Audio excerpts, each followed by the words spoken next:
Picture this: a 14-year-old girl standing in the pouring rain, clutching a small suitcase, watching her father's car disappear into the night. She's pregnant, homeless, and completely alone. Fast forward 23 years, and that same girl walks into a boardroom wearing a $1,000 suit, about to buy the company that once refused to hire her mother. This is the story of how Madison Clark transformed from a discarded teenager into the most powerful woman in corporate America, and how she used her fortune to settle scores that had been decades in the making.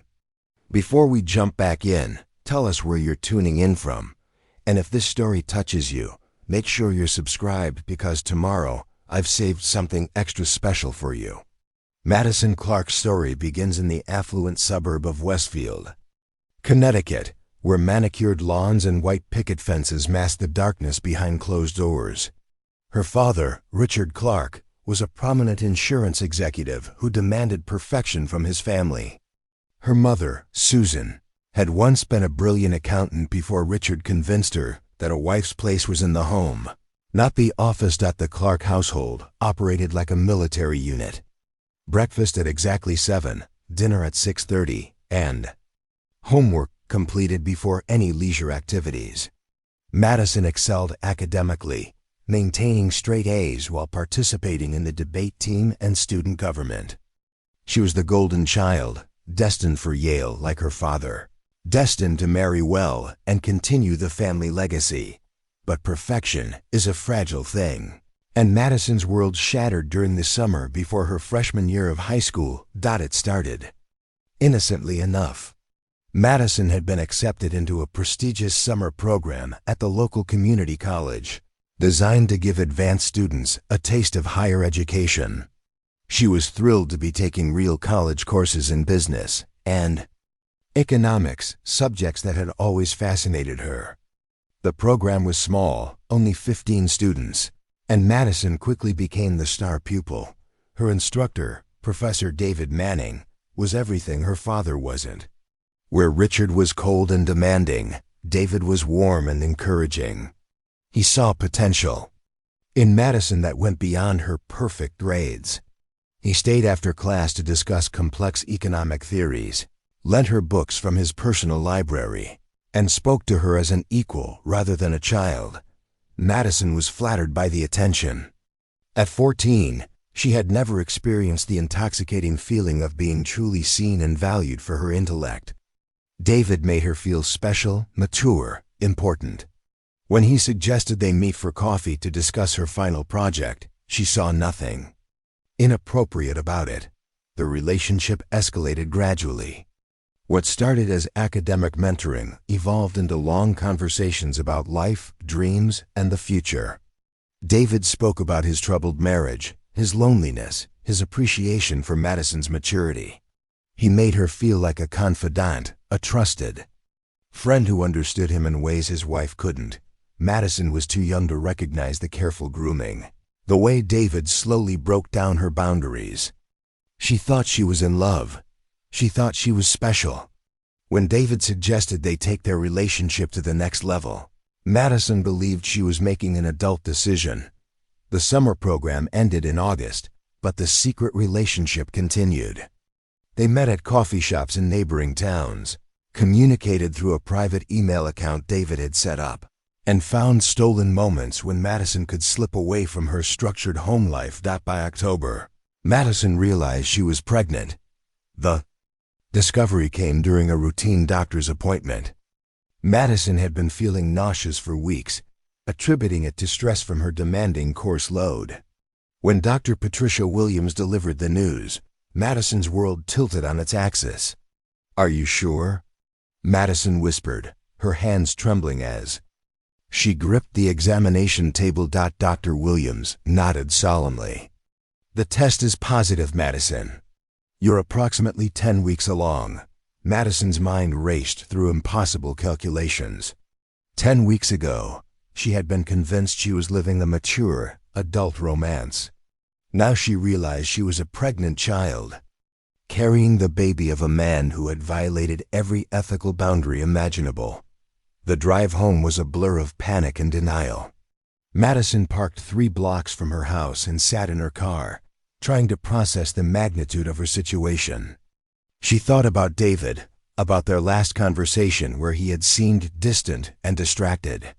She thought about her parents, about the family reputation that meant everything to her father. She thought about her future, about Yale, about all the dreams that suddenly seemed impossibly far away. That evening, Madison tried to maintain her usual routine. She helped her mother prepare dinner, discussed her day at school, and completed her homework with mechanical precision. But inside, she was drowning. 3 days later, she finally found the courage to call David. His reaction was swift and brutal. "This is impossible," he said, his voice cold and unfamiliar. "You must be mistaken." "I'm not mistaken," Madison replied, her voice barely audible. "I went to the doctor. I'm pregnant, David." There was a long silence before David spoke again. "This conversation never happened. You need to handle this situation, Madison. Quietly. I have a career to think about, a family. This cannot come back to me." The line went dead, leaving Madison staring at the phone in her hand.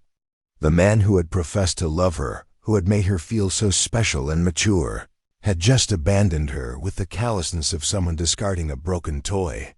Madison spent the next week in a state of numb shock. She attended classes, participated in family dinners, and maintained the facade of normalcy while her world crumbled around her. She researched her options online, reading about pregnancy termination procedures and adoption services, but every path seemed impossible to navigate alone. The decision was ultimately made for her when her mother found the pregnancy test Madison had hidden in her bedroom closet. Susan Clark's scream echoed through the house, bringing Richard running from his home office. Madison stood frozen in her doorway as her parents processed the evidence of her pregnancy. "How is this possible?" Susan demanded, her face pale with shock. "Madison, how is this possible?" Madison's carefully constructed lie tumbled out in a rush of words. She couldn't bring herself to reveal the truth about David, couldn't bear to add statutory rape to the list of crimes against her family's reputation. Instead, she claimed the father was a boy from school, someone she barely knew, someone who had since moved away. Richard's reaction was swift and merciless. "Pack your things," he said, his voice deadly quiet. "You have 1 hour." "Richard, please," Susan pleaded, but her husband's face was stone. "This family will not be destroyed by her mistakes," Richard continued. "She has made an adult decision, and she can live with adult consequences. She is no longer welcome in this house." Madison's world collapsed in the space of 60 minutes. She threw clothes into a suitcase while her mother sobbed in the hallway, begging Richard to reconsider. But Richard Clark was a man who valued reputation above all else, and Madison's pregnancy was an unforgivable stain on the family name. As Madison carried her suitcase to the front door, she made one last desperate plea. "Dad, please, I'm sorry. I made a mistake, but I'm still your daughter." Richard's response was delivered with the precision of a surgical strike. "You stopped being my daughter the moment you chose to behave like a whore. Don't come back. Don't contact us. As far as this family is concerned, you never existed." The door slammed shut, leaving Madison alone on the front porch in the October rain. She stood there for several minutes, hoping against hope that her parents would change their minds, that the door would open and she would be welcomed back into the warmth of her former life.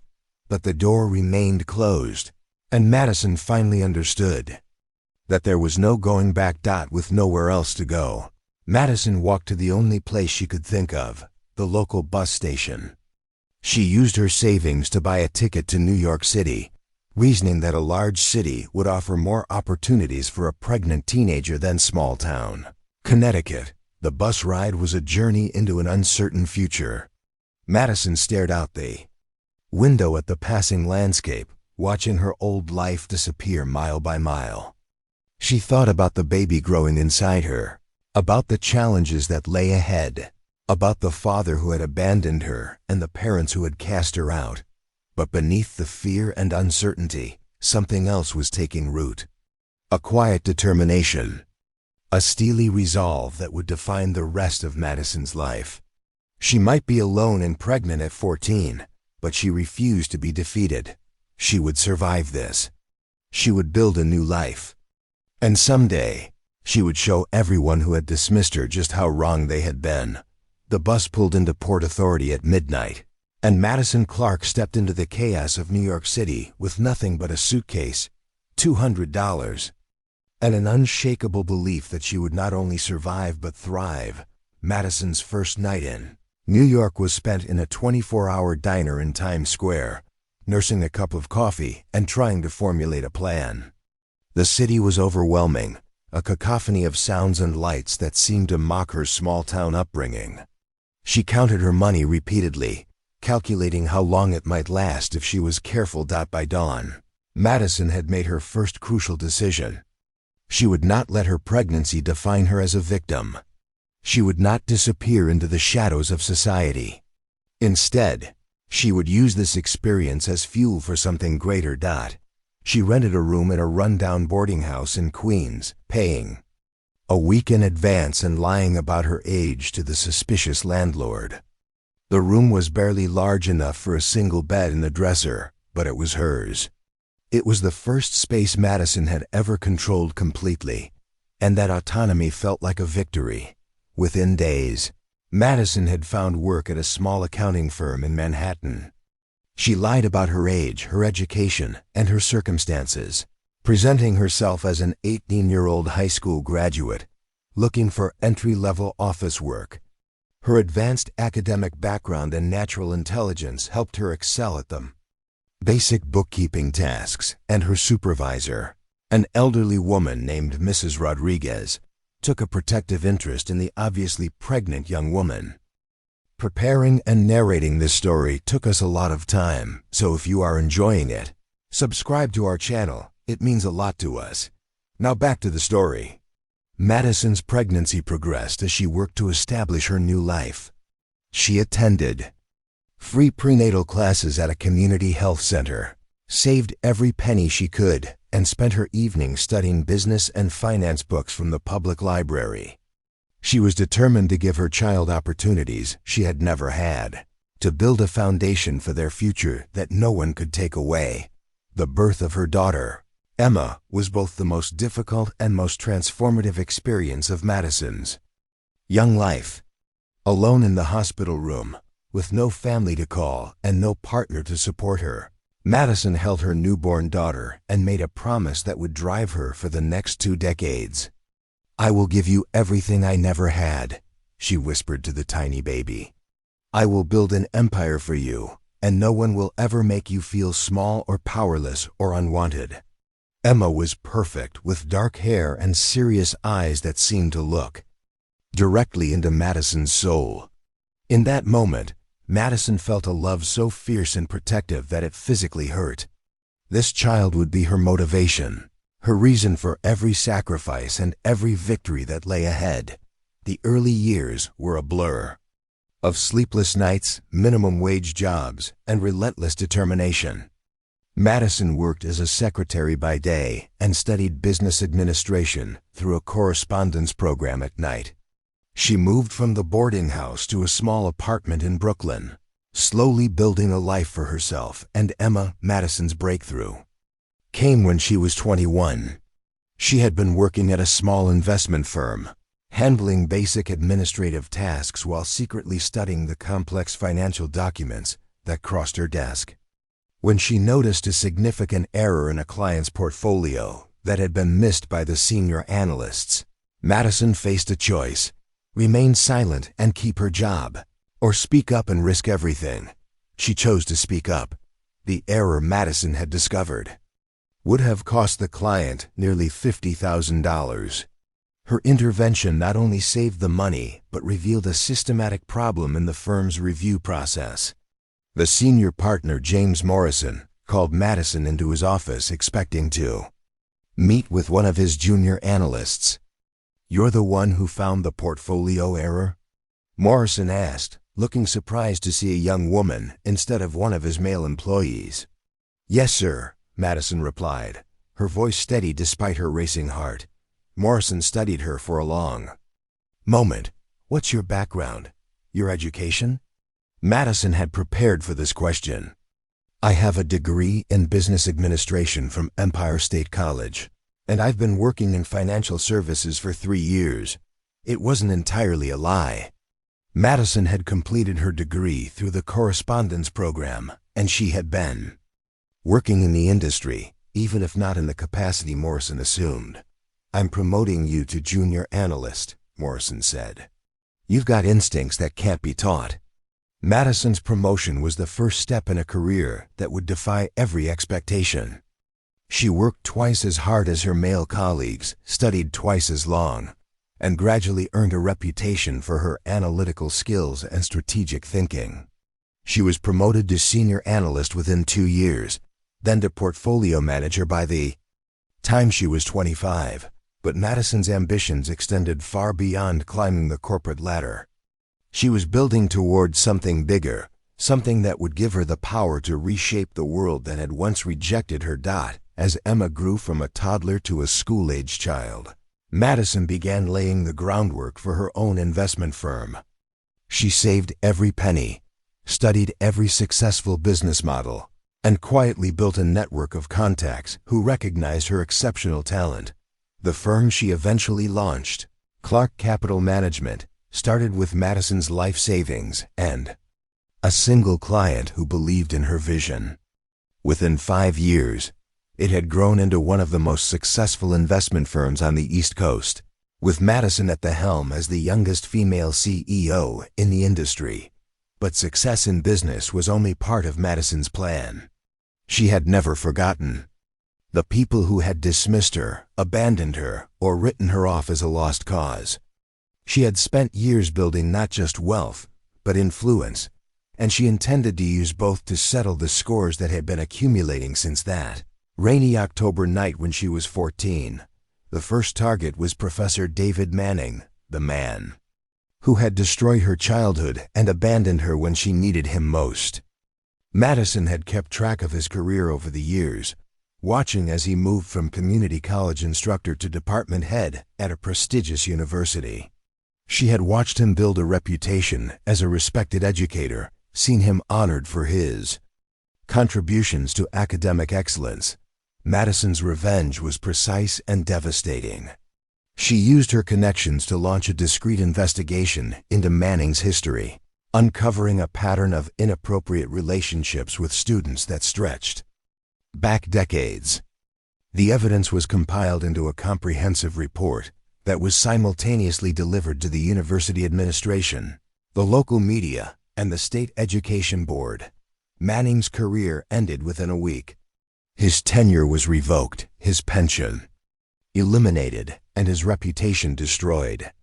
The story made national news, with Madison's own testimony serving as the catalyst for other victims to come forward.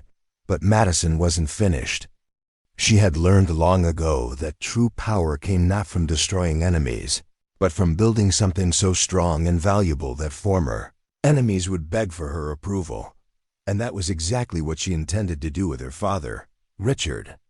Clark stood in his corner office at Metropolitan Insurance, staring at the financial reports that had dominated his morning. At 58, he had built a comfortable life through careful planning and rigid discipline. His company was thriving. His second wife, Jennifer, was appropriately devoted, and his reputation in Westfield's business community remained untarnished. He had successfully erased the embarrassment of his first daughter from his personal narrative, telling anyone who asked that he had only one child, his son Michael, from his second marriage. But erasure, Madison had learned, was a temporary solution to permanent problems. The first sign of trouble came during Richard's quarterly board meeting. Metropolitan Insurance had been struggling with outdated technology systems and increasing competition from more agile firms. The board had been pressuring Richard to modernize or risk losing major clients to competitors who offered better digital services. "We need a significant capital injection," board member Patricia Wells announced during the meeting. Either we modernize our entire infrastructure or we start looking for a buyer. Richard's jaw tightened. He had spent 30 years building Metropolitan Insurance into a regional powerhouse. The idea of selling to a larger corporation or diluting his control through outside investment was unthinkable. "I'll find the funding," he declared. "Give me 6 months." What Richard didn't know was that Madison had been quietly acquiring shares in Metropolitan Insurance through shell companies for the past 2 years.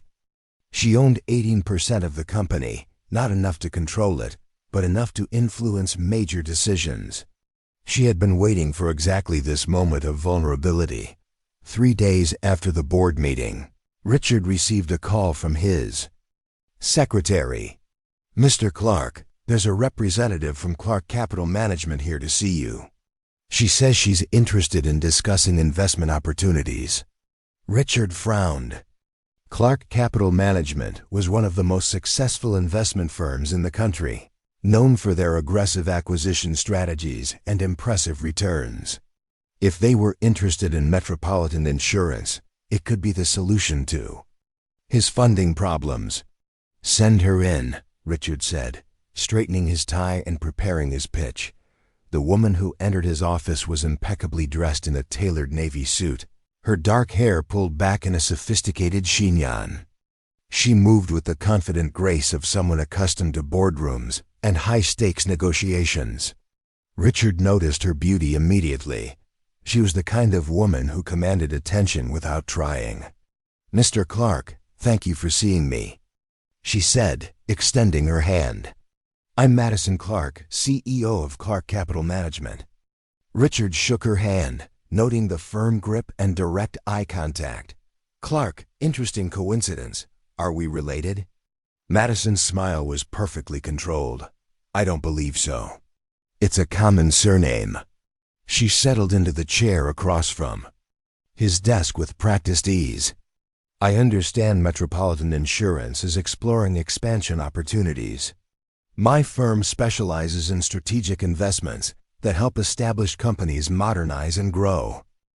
For the next hour, Madison outlined a comprehensive investment proposal that would inject $50 million into Metropolitan Insurance in exchange for a 40% stake in the company. The terms were generous, almost too good to be true. Richard found himself impressed by her knowledge of his business and her strategic vision for the insurance industry. "This is an exceptional offer," Richard admitted, "but I'll need to discuss it with my board." "Of course," Madison replied. "But I should mention that Clark Capital Management has a reputation for moving quickly when we identify the right opportunity.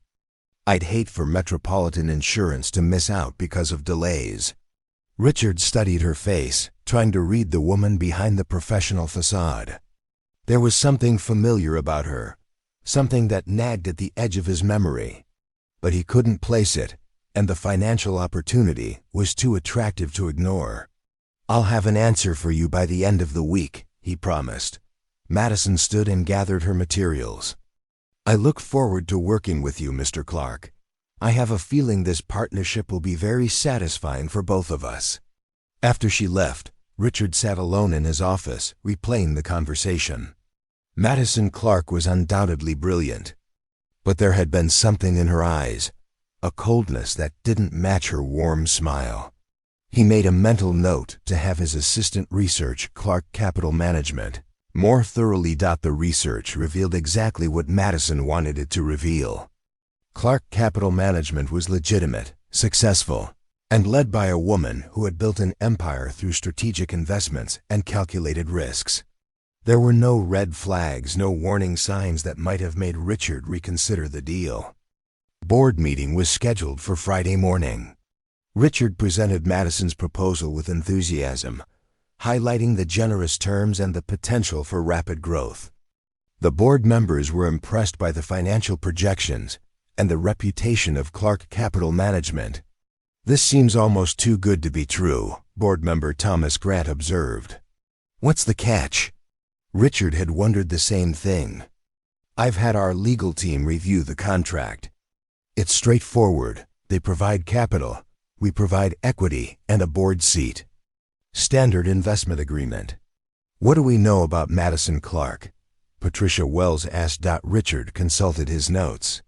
She's 37. Built Clark Capital Management from nothing in less than 15 years. Harvard MBA, impeccable track record. She's known for turning around struggling companies and maximizing shareholder value. The board voted unanimously to accept the investment.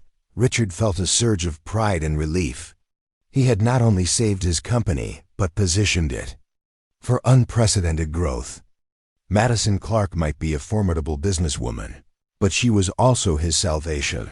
The contract signing was scheduled for the following Wednesday at Metropolitan Insurance's headquarters.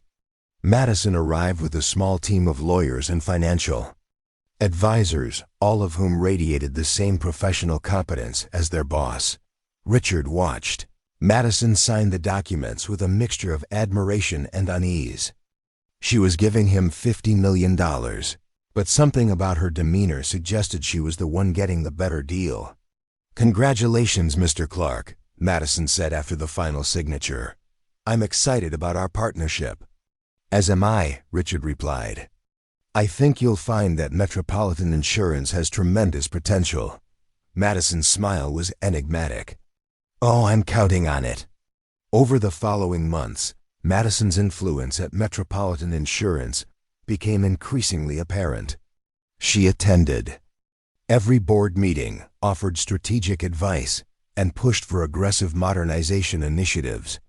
Her suggestions were always sound, her analysis always accurate, and her results always impressive. Richard found himself both grateful for her contributions and increasingly uncomfortable with her growing power within his company. Madison had a way of making her ideas seem like collaborative decisions, while subtly undermining anyone who disagreed with her approach. The first major conflict came when Madison proposed replacing the company's longtime CFO, Harold Peterson, with her own candidate. Peterson had been Richard's friend for 20 years, a loyal employee who had helped build the company's financial foundation. "Harold's methods are outdated," Madison argued during a board meeting. "We need someone who understands modern financial instruments and digital accounting systems." Richard bristled. "Harold Peterson is one of the most experienced CFOs in the industry. He's been with Metropolitan Insurance since the beginning." Madison's expression remained neutral. "I'm not questioning his experience, Richard. I'm questioning whether his skills are aligned with our growth objectives." The debate continued for an hour, with other board members gradually aligning with Madison's position. Her arguments were logical, her data compelling, and her alternative candidate undeniably qualified. Harold Peterson was terminated the following week, replaced by a younger CFO who immediately began implementing Madison's financial strategies. Richard watched his old friend clear out his office and felt a growing sense that he was losing control of his own company, but the results were undeniable. Under Madison's guidance, Metropolitan Insurance's revenue increased by 30%. In the first year of their partnership, the company's stock price doubled, and they began attracting clients from much larger competitors.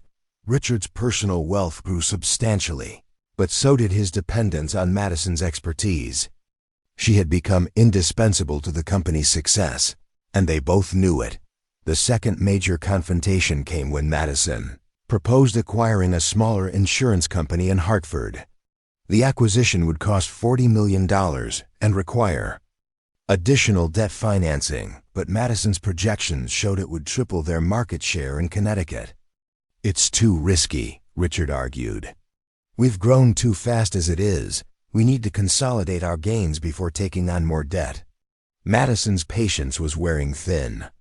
"Richard, you hired me to modernize this company. That requires calculated risks and strategic expansion. If you're not comfortable with growth, perhaps you should consider stepping back from day-to-day operations." The suggestion hung in the air like a threat. Richard realized that Madison wasn't just his business partner. She was his potential successor. The woman who had saved his company might also be planning to take it from him. "I built this company," Richard said, his voice tight with anger. "I won't be pushed aside by someone who's been here less than 2 years." Madison's expression hardened. "You built this company 30 years ago, Richard. But you've been coasting on past success while the industry evolved around you. I'm not pushing you aside. I'm trying to save you from irrelevance." The board sided with Madison on the acquisition, as they had on every major decision since she joined the company. Richard felt increasingly isolated in his own boardroom, watching his authority erode with each passing month. The Hartford acquisition was completed within 6 months, and the results exceeded even Madison's projections. Metropolitan Insurance became the dominant insurer in southern New England, with revenue approaching $200 million annually. But Richard's satisfaction was tempered by the realization that Madison now controlled the company's strategic direction. She had built a power base among the board members, installed her own people in key positions, and positioned herself as the architect of the company's success. The final piece of Madison's plan fell into place during the company's annual strategic planning retreat. Richard had organized the weekend event at an exclusive resort in the Hamptons, hoping to reassert his leadership and vision for the company's future. Madison arrived at the retreat with a comprehensive presentation that outlined her vision for Metropolitan Insurance's next phase of growth. She proposed expanding into commercial insurance, developing proprietary technology platforms, and establishing offices in major metropolitan areas. "This is a 20-year plan," Madison explained to the assembled board members and senior executives. "But it requires decisive leadership and significant investment. We need to move quickly while we have momentum." Richard listened to the presentation with growing alarm. Madison's plan would transform Metropolitan Insurance into a national company, but it would also require relinquishing local control and accepting substantial financial risk. "This is too aggressive," Richard objected. "We're talking about borrowing hundreds of millions of dollars and competing with companies that have been in the commercial market for decades." Madison's response was swift and devastating. "Richard, I appreciate your caution, but conservative thinking is what got Metropolitan Insurance into trouble in the first place. The board asked me to modernize this company, and that's exactly what I'm doing." Board member Patricia Wells spoke up. "Madison's strategies have been consistently successful. I think we should trust her judgment." Other board members nodded in agreement. Richard realized that Madison had not only won their confidence, but had effectively isolated him from his own leadership team. That evening, Richard approached Madison during the cocktail reception. She was standing on the resort's terrace, looking out at the ocean with a glass of wine in her hand. "We need to talk," Richard said. Madison turned to face him, her expression unreadable. "What's on your mind?" "You're trying to take over my company," Richard stated bluntly. Madison's smile was cold. "I'm trying to save your company, Richard. There's a difference." "From what?" "We were profitable before you arrived."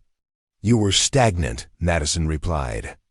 "Your market share was declining, your technology was outdated, and your competitors were gaining ground every quarter. Without my investment, Metropolitan Insurance would have been bankrupt within 5 years." Richard felt a chill that had nothing to do with the ocean breeze. "What do you want?" Madison set down her wine glass and turned to face him fully.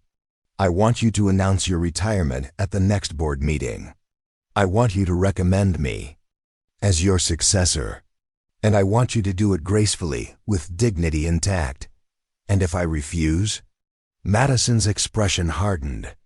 "Then I'll call in my loans, sell my shares to your biggest competitor, and watch Metropolitan Insurance collapse. You'll lose everything, Richard. Your company, your reputation, your financial security, everything." Richard stared at her finally, understanding the trap he had walked into. Madison hadn't saved his company. She had systematically taken control of it. "You planned this from the beginning," he said. I plan to succeed, Madison replied. Your cooperation just makes it easier for everyone involved. Richard returned to his room that night with the crushing realization that he had been outmaneuvered by someone far more strategic and ruthless than himself. Madison had spent months building an unassailable position, and now she was ready to claim her prize. But there was something else bothering him, something beyond the professional humiliation. Madison's face, her mannerisms, the way she had smiled. When she mentioned that their partnership would be very satisfying, it all felt connected to something he couldn't quite remember. It wasn't until he was lying in bed, staring at the ceiling, that the memory finally surfaced. 23 years ago, standing in his foyer, looking down at a 14-year-old girl with the same dark hair and determined eyes. You stopped being my daughter the moment you chose to behave like a whore. The words echoed in his mind as Richard Clark finally understood exactly who Madison Clark really was, and why she had been so determined to destroy him from the inside out. Richard Clark didn't sleep that night. He paced his hotel room until dawn, his mind racing through 23 years of carefully buried memories. The teenage girl he had cast out into the rain had somehow transformed into the most powerful woman in his professional life. The daughter he had erased from his family history now held the keys to everything he had built. By morning, Richard had made his decision. He would confront Madison directly, force her to acknowledge their relationship, and find a way to negotiate his survival. Surely there was some part of her that still remembered being his daughter, some vestige of family loyalty that could be appealed to. He found Madison in the resort's breakfast restaurant, calmly reading the Financial Times while sipping coffee. She looked up as he approached, her expression perfectly neutral. "Good morning, Richard. You look tired." Richard sat down across from her without invitation. "We need to finish our conversation from last night." Madison folded her newspaper and gave him her full attention. "I thought we had finished it. You have until the next board meeting to announce your retirement." "I know who you are," Richard said quietly. Madison's coffee cup paused halfway to her lips. For just a moment, her composed mask slipped, revealing something raw and dangerous underneath. Then she set the cup down and smiled. "Do you? After 23 years of pretending I never existed, you suddenly remember having a daughter?" The confirmation hit Richard like a physical blow. He had hoped, despite the evidence, that he was wrong. Now he faced the terrible reality that his own child had orchestrated his downfall. "Madison, you threw me out," Madison interrupted, her voice deadly calm. "I was 14 years old, pregnant, and terrified, and you threw me out like garbage. You told me I was dead to you. You told me I was a whore. You slammed the door in my face and never looked back." Richard's hands trembled as he reached for his coffee. "You were destroying our family. Your mother was devastated. I had to think about. You had to think about your reputation," Madison finished. "Your precious standing in the community. Your perfect life with your perfect new wife and your perfect legitimate son. You couldn't have a teenage mother tarnishing your image." "I was trying to protect. You were protecting yourself," Madison said. "You didn't care what happened to me. You didn't care if I lived or died. You just wanted me gone." Richard stared at his daughter, seeing her clearly for the first time. She was beautiful, successful, and absolutely merciless. Everything he had failed to nurture, she had built herself. Everything he had denied her, she had taken. "What do you want?" he asked. Madison's smile was sharp as a blade. "I want you to feel what I felt. I want you to lose everything that matters to you. I want you to understand what it's like to be powerless and alone." "I'll fight you," Richard said desperately. "I'll tell the board who you really are. I'll expose this whole scheme." Madison laughed, a sound devoid of warmth. "Go ahead. Tell them that your estranged daughter outmaneuvered you so completely that you didn't even recognize her. Tell them that a 14-year-old girl you threw away grew up to become more successful than you ever were. Tell them that you're such a failure as a father that your own child had to destroy you to get your attention. Richard's face went pale. Madison leaned forward, her voice dropping to a whisper. Or you can retire gracefully, with dignity and a generous severance package. You can live comfortably for the rest of your life, knowing that your daughter succeeded, despite everything you did to stop her. The choice is yours. The board meeting was scheduled for the following Tuesday. Richard spent the weekend in a state of emotional paralysis, unable to eat or sleep or think about anything other than the impossible situation Madison had created. He considered calling his wife Jennifer, but what could he tell her? That the business partner who had saved their financial future was actually his daughter from his first marriage? That he had been so cruel to a 14-year-old girl that she had spent her entire adult life plotting revenge? He thought about calling his son Michael, but their relationship had always been distant. Michael was 25, working as a junior associate at a law firm in Boston, and had no interest in his father's business problems. He even considered calling his ex-wife Susan, but she had remarried years ago and moved to Florida. The last time they had spoken, she had asked about Madison, wondering if their daughter had ever tried to contact him. Richard had lied, saying he had never heard from her by Tuesday morning. Richard had run out of options. He sat in his office, staring at the resignation letter he had drafted, knowing that signing it would end 30 years of his life's work. Madison arrived at the office early, as she always did. She knocked on Richard's door and entered without waiting for permission. "The board meeting is in an hour," she said. "Do you have something to share with them?" Richard looked up at her. The stranger who was his daughter, this enemy who had his blood. Why now? Why wait 23 years to do this? Madison sat down in the chair across from his desk, the same chair she had occupied during their first meeting. "Because I needed to be strong enough to destroy you properly. When I was 14, you had all the power. Now I do. I gave you life," Richard said weakly. "You gave me DNA," Madison corrected. "I built my own life with no help from you. I raised a daughter who will never know what it feels like to be unwanted. I created a business empire that will outlast anything you ever accomplished. I did it all while you were pretending I didn't exist." Richard's resignation letter lay on his desk between them. Madison glanced at it but didn't reach for it. "I loved you," Richard said suddenly. "Before everything went wrong, I loved you. You were my little girl." Madison's expression softened for just a moment, and Richard saw a flash of the child she had been. Then her mask returned, harder than before. "That little girl died the night you threw her out," Madison said. "What you're looking at now is what she became." The board meeting was a formality. Richard announced his retirement, citing health concerns and a desire to spend more time with his family. He recommended Madison as his successor, praising her strategic vision and proven track record. Board voted unanimously to appoint Madison as CEO of Metropolitan Insurance. She accepted the position with appropriate humility, promising to honor the company's legacy while positioning it for future growth.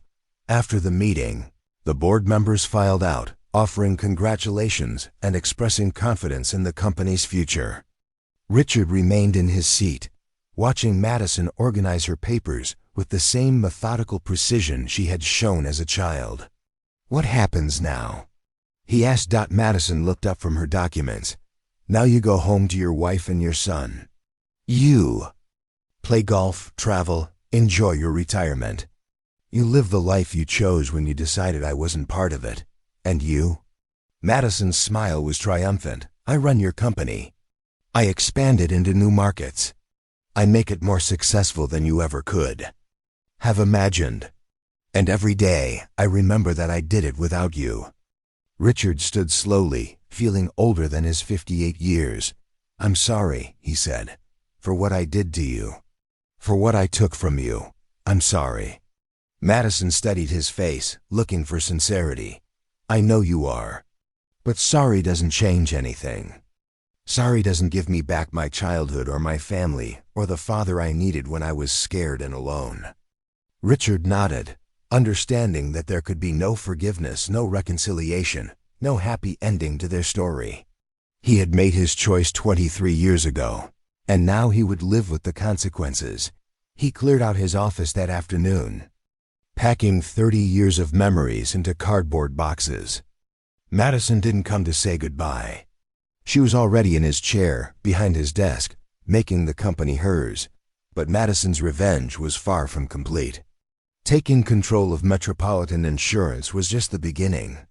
She had spent years building a comprehensive plan to dismantle every aspect of the life that had existed without her. Her next target was Westfield Country Club, the exclusive social institution where her father had built his reputation and maintained his status. Richard had been a member for 25 years, serving on the board of directors and chairing the membership committee. Madison's approach was characteristically systematic. She began by purchasing the club's substantial debt from the bank that held the mortgage. The club had been struggling financially for years, relying on aging membership and outdated facilities to generate revenue. As the new debt holder, Madison had significant leverage over the club's operations. She used this position to push for modernization initiatives that would attract younger, more diverse members.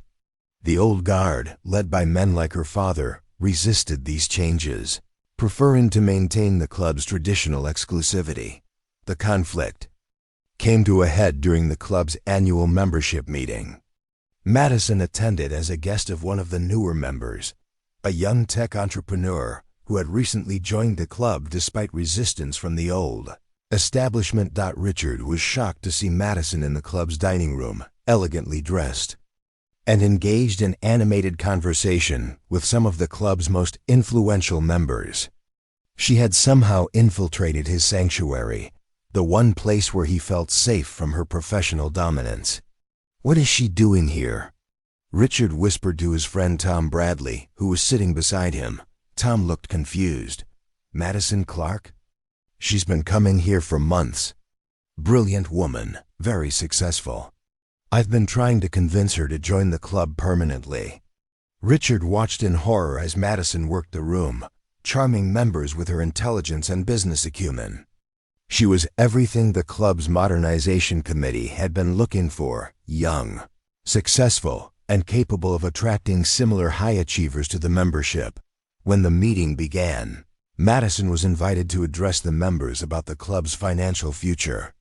She spoke eloquently about the need for strategic investment, updated facilities, and expanded programming to attract the next generation of members. "Westfield Country Club has tremendous potential," Madison said, her voice carrying easily through the dining room. "But potential is meaningless without the vision and courage to pursue it. We can either evolve or become irrelevant." The speech was met with enthusiastic applause from the younger members and polite but tepid response from the older establishment. Richard sat in stunned silence, watching his daughter command the room with the same confidence she had shown in his boardroom. After the meeting, Madison approached Richard directly. "Hello, Mr. Clark. I don't think we've been properly introduced. I'm Madison Clark from Clark Capital Management." Richard played along with the charade, shaking her hand and making small talk about the club's future. But his discomfort was obvious to anyone watching. "Are you considering membership?" Richard asked, dreading the answer. Madison's smile was radiant. "Actually, I've already been approved. I'll be joining next month." The news hit Richard like a physical blow. The country club had been his refuge, the one place where he could escape the reality of his professional downfall. Now Madison would be there too, a constant reminder of his failures.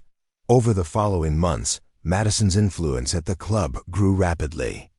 She joined the Modernization Committee, contributed generously to the Capital Improvement Fund, and sponsored several high-profile events that attracted new members. Richard found himself increasingly isolated within the club's social hierarchy. Members who had once sought his opinion now deferred to Madison's expertise.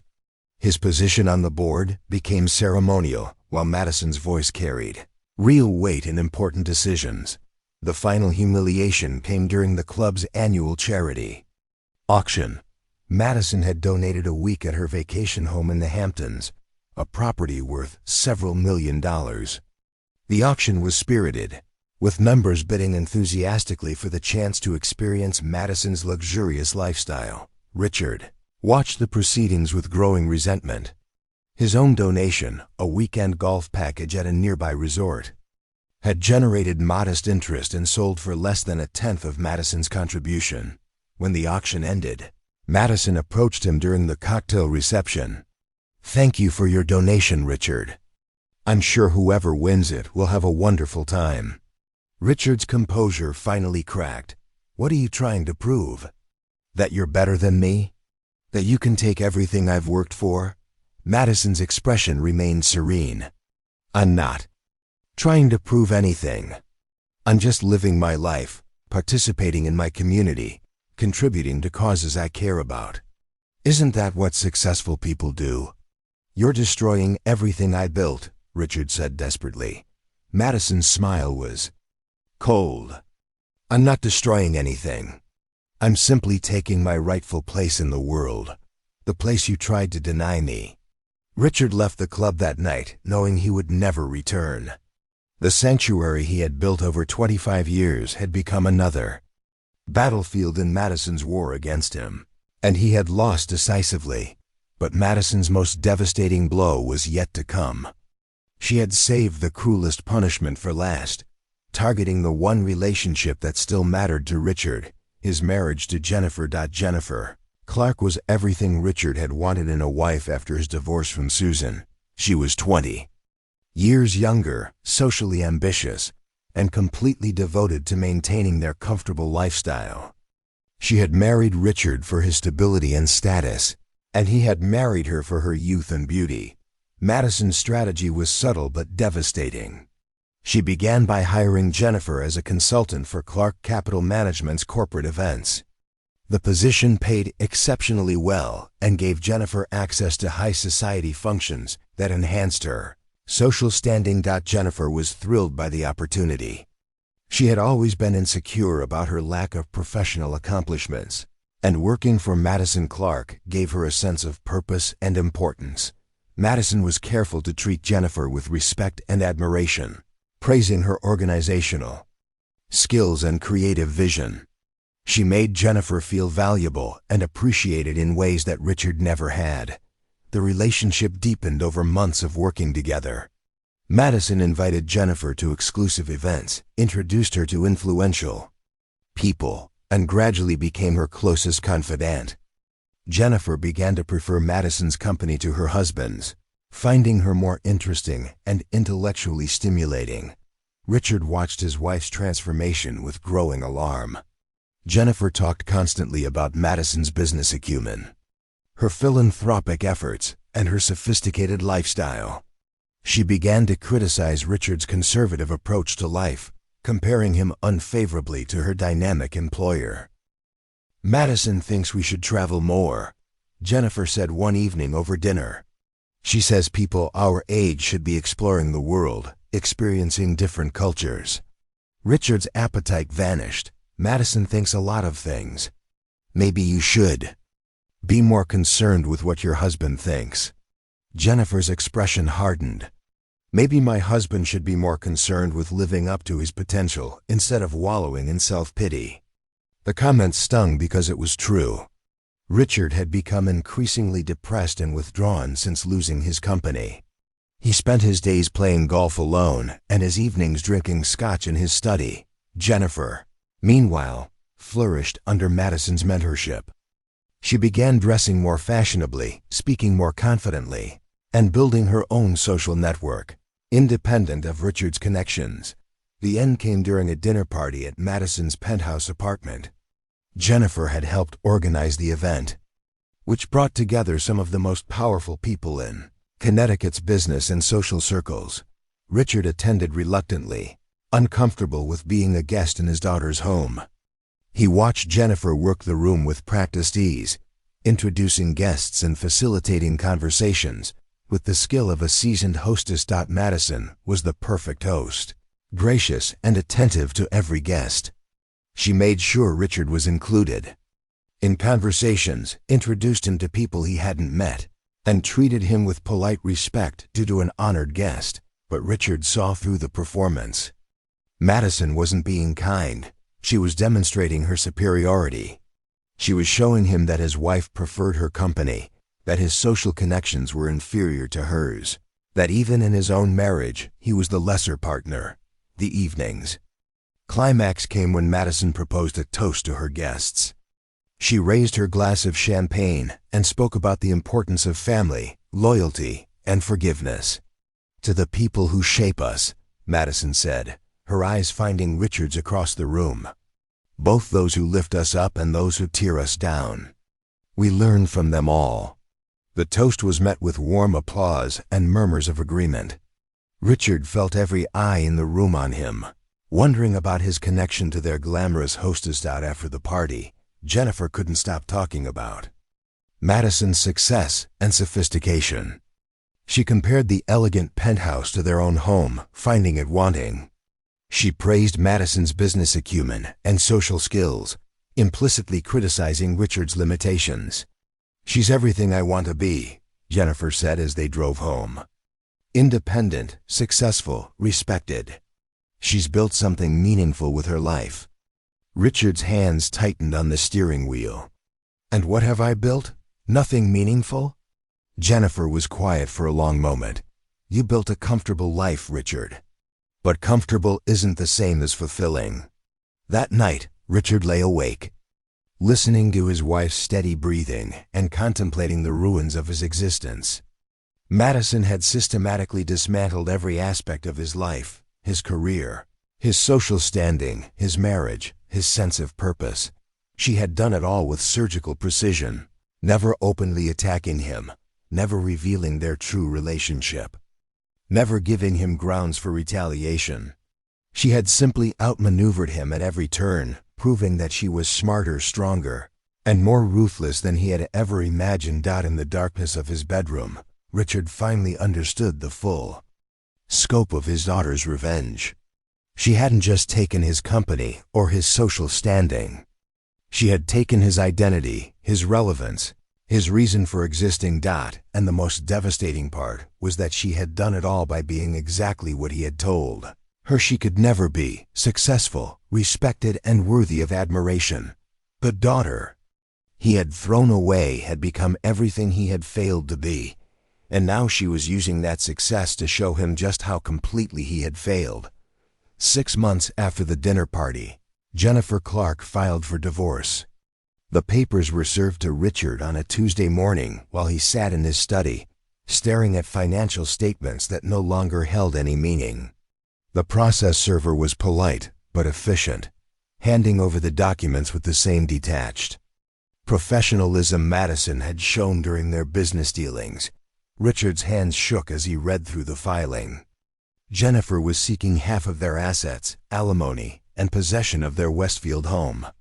Her lawyer was Victoria Nash, the most ruthless divorce attorney in Connecticut, and a woman Richard recognized from Madison's dinner party. The irony wasn't lost on him.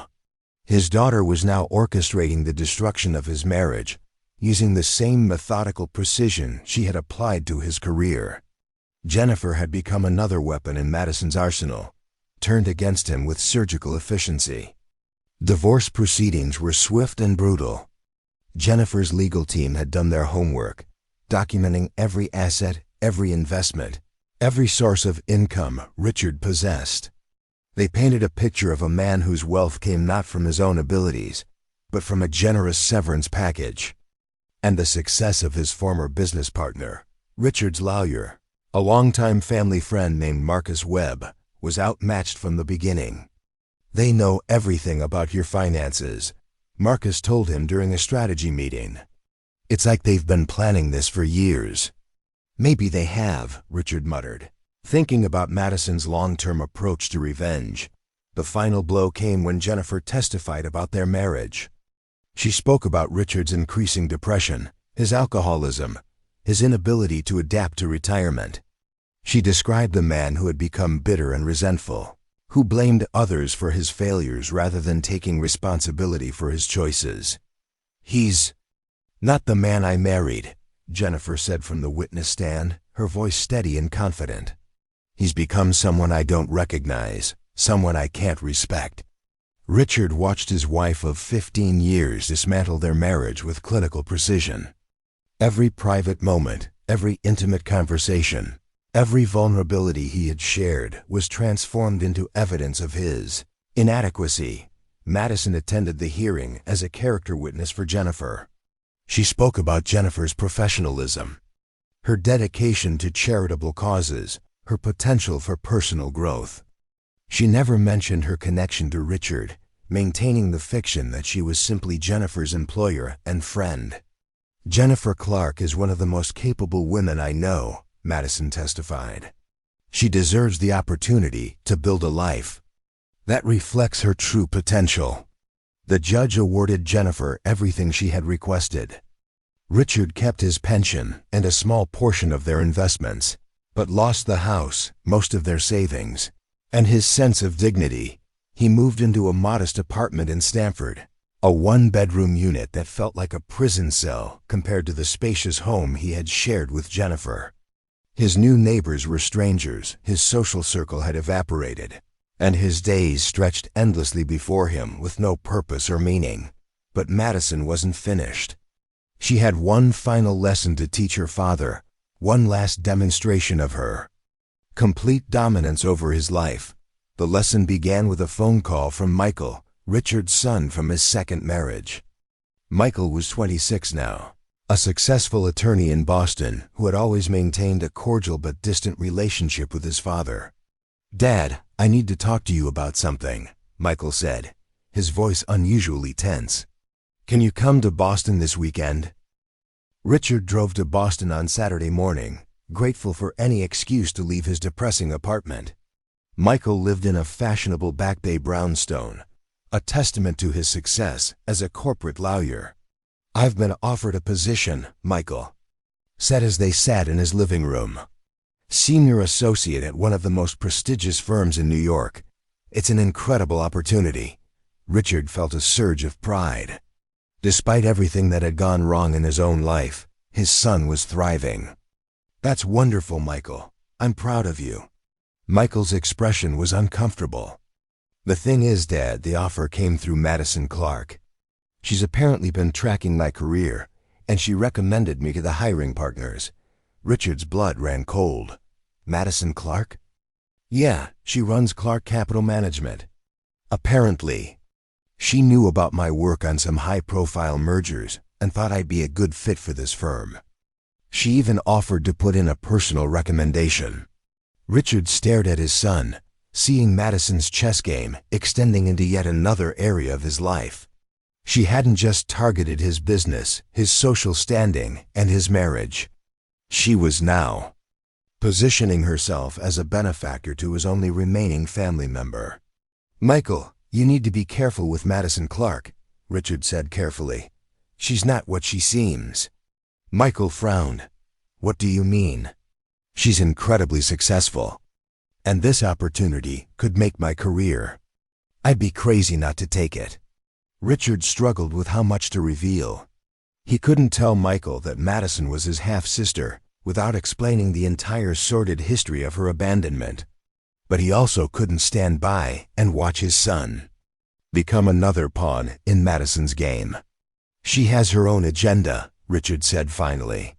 "Sometimes successful people help others because it serves their purposes, not because they're genuinely altruistic." Michael's expression hardened.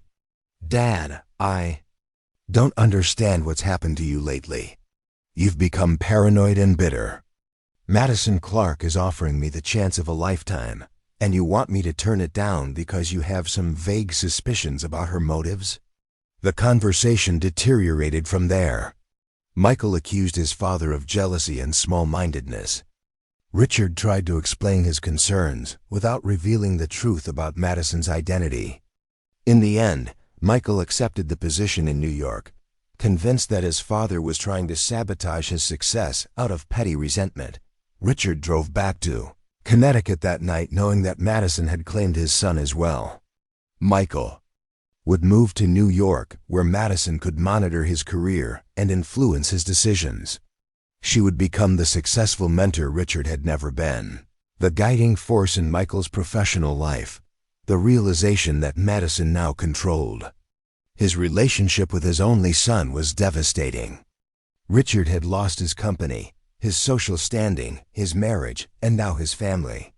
Madison had systematically destroyed every foundation of his existence, while positioning herself as the architect of everyone else's success. That night, Richard sat in his empty apartment with a bottle of scotch and seriously considered ending his life. He had become irrelevant, a cautionary tale about a man who had been outmaneuvered by forces beyond his understanding. The daughter he had thrown away had proven herself superior to him in every conceivable way, but before he could act on his darkest impulses, Richard received an unexpected visitor. Susan, his first wife and Madison's mother, stood at his door holding a small suitcase and wearing an expression of grim determination. "We need to talk," Susan said, pushing past him into the apartment. Richard hadn't seen Susan in over 10 years. She was 60 now, her hair gray and her face lined with age, but her eyes held the same intelligence that had first attracted him 30 years ago. "Susan, what are you doing here?" "I know what Madison has done to you," Susan said, settling into his only decent chair. "And I know why she did it."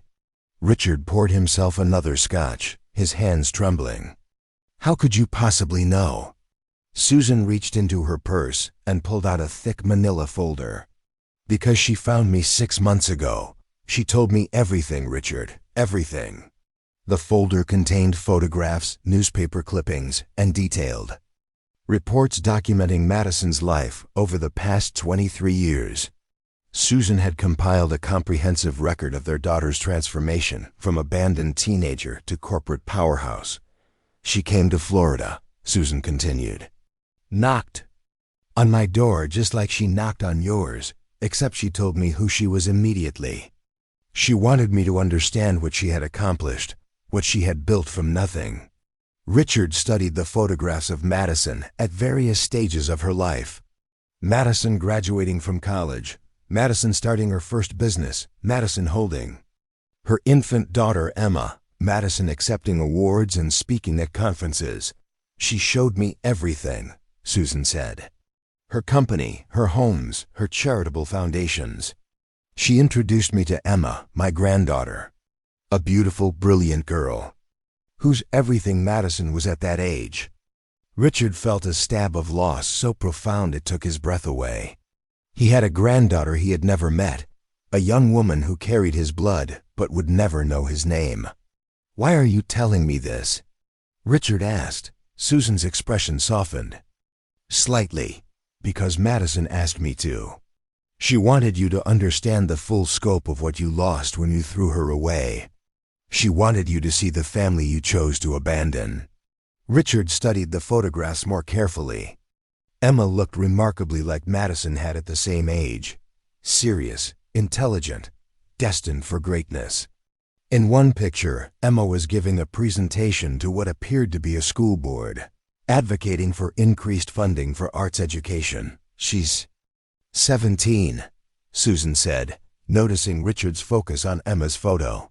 "Valedictorian of her class, already accepted to Harvard with a full scholarship. Madison raised her to be everything she never got the chance to be at that age. Does she know about me?" Richard asked quietly. Susan shook her head. "Madison told her that her grandfather died before she was born. It seemed kinder than the truth." Richard closed the folder, unable to look at any more evidence of the life he had forfeited. "What does Madison want from me now? Hasn't she taken enough?" Susan stood and walked to the window, looking out at the parking lot of Richard's modest apartment complex. She wants you to understand that this was never about money or business or revenge. This was about showing you who she really was, who she could have been if you had believed in her. I know who she is, Richard said bitterly. She's someone who spent 23 years plotting to destroy me. Susan turned back to face him. She's someone who spent 23 years building herself into the woman you said she could never be. She didn't set out to destroy you, Richard. She set out to prove you wrong. What's the difference? The difference is that she could have destroyed you 20 years ago when she first became successful. She could have ruined you financially, professionally, and personally. Instead, she built something so impressive that you welcomed her into your life voluntarily. Richard considered this perspective. Madison could indeed have attacked him directly, at any point in the past decade. Instead, she had positioned herself as his savior before revealing the true cost of his salvation. She wanted you to choose her, Susan continued. She wanted you to see her success and be proud of her, even without knowing who she was. She wanted to prove that you had been wrong about her potential. But I did choose her, Richard protested. I accepted her investment, I worked with her, and I recommended her as my successor. You chose Madison Clark, the successful businesswoman, Susan corrected. You never would have chosen Madison Clark, your daughter. That's the difference. She needed you to understand. Richard sank into his chair, overwhelmed by the complexity of Madison's psychological warfare. She hadn't just wanted to punish him. She had wanted to force him to confront his own failures as a father and a man. She's given you a choice, Susan said, reaching for her purse. You can spend the rest of your life bitter and broken, or you can try to understand what you lost and maybe, possibly, find a way to deserve forgiveness. Susan pulled out a business card and placed it on the coffee table. That's Dr. Rachel Morgan, a therapist who specializes in family trauma. Madison has been seeing her for years, working through what happened when she was 14. She thinks you might benefit from the same process. Richard picked up the card, studying the elegant script. Madison arranged this? Madison arranged everything, Susan said, including this conversation. She wanted you to have all the information before you made your final choice. What choice? Susan moved toward the door. Whether to keep being the man who threw away his daughter, or try to become the man who might someday deserve to meet his granddaughter. After Susan left, Richard sat alone with the folder of photographs and the therapist's business card. He studied each image carefully, tracing the progression of Madison's life from the abandoned teenager to the powerful woman who had orchestrated his downfall. In the final photograph, Madison was standing with Emma at what appeared to be a graduation ceremony. Both women were smiling, their faces reflecting the same intelligence and determination that had once made Richard proud to call Madison his daughter. Richard realized that Madison's revenge was more sophisticated than simple destruction. She had forced him to confront the man he had become, the choices he had made, and the consequences he had been avoiding for 23 years. She had shown him that the daughter he had deemed worthless had become more valuable than anything he had ever accomplished. She had proven that the child he had abandoned had grown into an adult he would have been honored to know. Most devastatingly, she had demonstrated that his judgment had been catastrophically wrong. The 14-year-old girl he had called a whore had become a woman of integrity, intelligence, and remarkable achievement. Richard looked around his small apartment, taking inventory of what remained of his life. He had lost his business, his marriage, his social standing, and his relationship with his son. But perhaps, if he was willing to do the hard work of becoming a better man, he might eventually earn the right to know his daughter and granddaughter. It was a long shot, requiring years of therapy and personal growth with no guarantee of success. Madison had made it clear that forgiveness would have to be earned through genuine change, not empty apologies. But for the first time since Madison had walked into his office 18 months ago, Richard felt something other than despair. He felt the possibility of redemption, distant and difficult, but not impossible. He picked up his phone and dialed Dr. Rachel Morgan's number. It was time to begin the hardest work of his life, learning to become the father Madison had needed. Him to be 23 years too late. Dr. Rachel Morgan's office was nothing like what Richard had expected. Instead of the sterile clinical environment he had imagined, her space felt warm and welcoming, with comfortable furniture, soft lighting, and walls lined with books on psychology and family therapy. Dr. Morgan herself was a woman in her 50s, with kind eyes and an immediately calming presence. "Richard, thank you for coming," she said as he settled into a leather armchair across from her desk. "I understand this is difficult for you." Richard's first instinct was to deflect, to minimize the situation or blame external circumstances for his problems. But something about Dr. Morgan's genuine warmth made him pause. For the first time in months, he felt like he was in the presence of someone who might actually help him. "I don't know where to start," Richard admitted. "Everything in my life has fallen apart, and I'm not even sure how much of it is my fault. Versus what Madison has done to me." Dr. Morgan nodded thoughtfully. "Madison has been my patient for 7 years.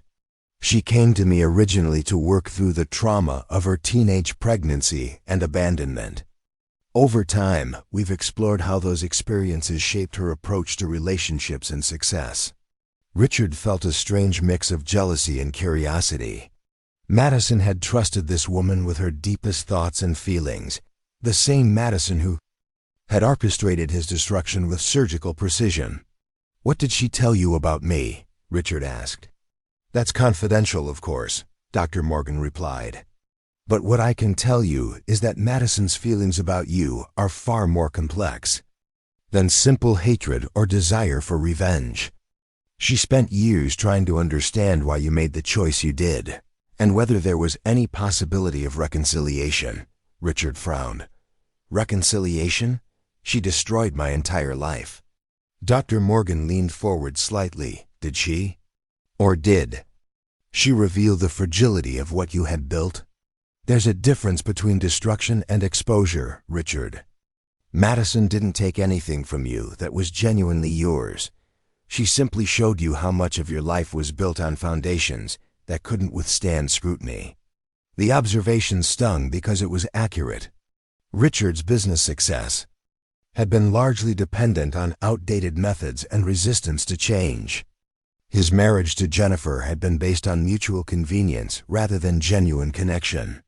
His social standing had been built on exclusivity rather than real relationships. "Let's start with something simpler," Dr. Morgan continued.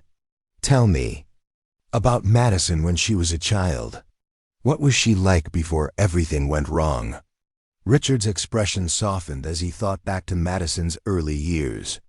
"She was extraordinary, brilliant, curious, determined. She could solve math problems that kids twice her age struggled with. She read constantly, asked endless questions, and had this way of looking at the world that was both innocent and incredibly perceptive. What did you love most about her?" The question caught Richard off guard. He hadn't thought about loving Madison in decades. Their relationship had been overshadowed by anger, disappointment, and mutual destruction for so long that he had forgotten the positive emotions that had once existed. "Her potential," Richard said finally. "She had this incredible mind, and I could see her accomplishing amazing things. I wanted to give her every opportunity to succeed. And yet when she needed you most, when she was pregnant and scared at 14, you saw that same potential as lost. What changed?"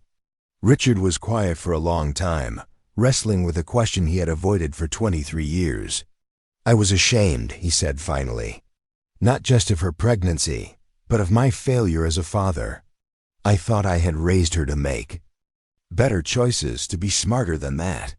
When she got pregnant, it felt like proof that I had failed completely." Dr. Morgan made a note on her pad. "So you threw her out not because you stopped loving her, but because you couldn't face your own sense of failure as a parent." The statement hit Richard like a physical blow. "I thought I was protecting my family's reputation. I thought I was teaching her about consequences. But really, you were protecting yourself from having to confront your own inadequacies as a father. You made Madison bear the full weight of both her mistake and your shame." Richard felt tears welling up in his eyes for the first time since Madison had taken over his company. "I told myself I was being strong, making a difficult but necessary decision. But you're right, I was just being a coward." Dr. Morgan handed him a box of tissues. "The good news is that recognizing that pattern is the first step toward changing it." Madison spent years in therapy, learning to separate her worth as a person from your reaction to her pregnancy. Now you need to do the same work in reverse. Over the following months, Richard began the slow, painful process of examining his life and choices. Dr. Morgan guided him through exercises designed to identify his core beliefs about success, failure, masculinity, and fatherhood. Many of these beliefs, Richard discovered, were toxic and outdated. He had been raised by a father who valued control over connection, achievement over authenticity, and reputation over relationships. These values had served him well in business, but had made him a terrible father and husband. When Madison had challenged his control by getting pregnant, he had reacted with the same authoritarian approach his own father had used. Madison represented chaos in your carefully ordered world. Dr. Morgan explained during one session. Instead of helping her navigate that chaos, you eliminated her from your life to restore order. But chaos is part of life, Richard. Learning to embrace it, to find strength in vulnerability, is essential for healthy relationships. Richard began to understand that Madison's pregnancy hadn't been a reflection of her character or his parenting. It had been a mistake made by a young girl who had been manipulated by an adult. His response had revealed far more about his character than hers. As the therapy progressed, Richard started making other changes in his life. He stopped drinking heavily, began exercising regularly, and started volunteering at a local literacy program. The work with struggling readers reminded him of Madison's love of books and learning, and he found purpose in helping other children discover their potential. He also began following Madison's career more closely, not as an enemy plotting against him, but as a father trying to understand the woman his daughter had become. He read articles about Clark Capital Management's innovative investment strategies, studied reports about Madison's philanthropic work, and watched videos of her speaking at business conferences. What he discovered was even more impressive than what he had witnessed firsthand. Madison had built more than a successful business. She had created a model for ethical capitalism that prioritized long-term value creation over short-term profits. Her investment firm was known for supporting companies that treated employees well, protected the environment, and contributed positively to their communities. Madison had also established several charitable foundations focused on helping pregnant teenagers and young mothers. The Elizabeth Foundation, named after her daughter Emma's middle name, provided housing, education, and career training for young women in situations similar to Madison's own experience as a teenager. Richard realized that Madison hadn't just succeeded despite his abandonment. She had used that experience to build something meaningful and beneficial for others facing similar challenges. She had transformed her trauma into a force for positive change in the world. 6 months into therapy, Dr. Morgan suggested that Richard write a letter to Madison. Not to send, but as an exercise in articulating his thoughts and feelings without the pressure of expecting a response. Richard spent weeks crafting the letter, writing and rewriting it dozens of times. He wanted to convey his regret without making excuses, his admiration for her accomplishments without minimizing the harm he had caused, and his hope for eventual reconciliation without demanding forgiveness he hadn't earned. The final version was 3 pages long and represented the most honest communication Richard had ever attempted. He read it aloud to Dr. Morgan during a therapy session, his voice breaking several times as he confronted the full weight of his failures as a father. "I know that I forfeited the right to call myself your father when I threw you out. he read. I know that my cowardice and selfishness caused you years of pain and struggle that you should never have endured. I know that you built your success entirely through your own strength and determination, with no help from me. He paused, gathering himself before continuing. But I also want you to know that I am proud of the woman you became. Not because I had anything to do with it, but because you took the worst thing that ever happened to you and used it to help other people. You are everything I hoped you would be when you were a little girl, and everything I failed to help you become. Dr. Morgan listened carefully as Richard finished reading the letter. How does it feel to say those words? Terrifying, Richard admitted, but also liberating. I've been carrying this guilt and anger for so long that I forgot what it felt like. To just tell the truth. Are you ready to send it to Madison? Richard considered the question carefully. I don't think so. Not yet. I need to prove to myself that I've actually changed, not just that I can say the right words. Dr. Morgan smiled. That's wisdom, Richard. Madison will know if your apology is genuine or just another manipulation. She's had too much experience with people trying to use words to avoid accountability. Richard continued his therapy and volunteer work throughout the fall and winter. He began teaching financial literacy classes at a community center, sharing the business knowledge he had accumulated over 30 years with people who couldn't afford expensive advisors. The work was rewarding in ways that his corporate success had never been. He also started reaching out to people he had hurt or neglected over the years. He called his first wife Susan to apologize for the way their marriage had ended and his treatment of Madison. He contacted Harold Peterson, the CFO Madison had forced him to fire, to acknowledge that Harold had been a loyal friend who deserved better. Most importantly, he began trying to rebuild his relationship with his son Michael.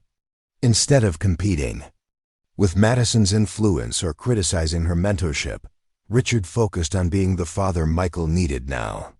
He attended Michael's court appearances when possible, celebrated his professional achievements, and gradually began having honest conversations about their family history. I made a lot of mistakes when you were growing up, Richard told Michael during one of their monthly dinners in New York. I was so focused on providing for you financially that I forgot to actually be present as a father.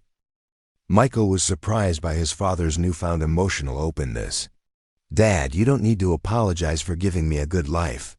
A good life isn't just about money and opportunities, Richard replied. It's about feeling loved and supported and understood. I didn't do enough of that for you, and I completely failed at it with your sister, Michael frowned. My sister? Dad, I don't have a sister. Richard realized he had revealed more than he intended. He had been so focused on his own healing process that he hadn't considered how to share Madison's existence with Michael. But the conversation was already started, and Michael deserved to know the truth. You do have a sister, Richard said carefully. Her name is Madison, and she's 2 years older than you. I threw her out of the house when she was 14 and pregnant.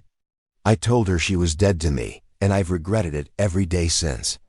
Michael stared at his father in shock. Madison Clark? Your business partner? Dad, she's been mentoring me.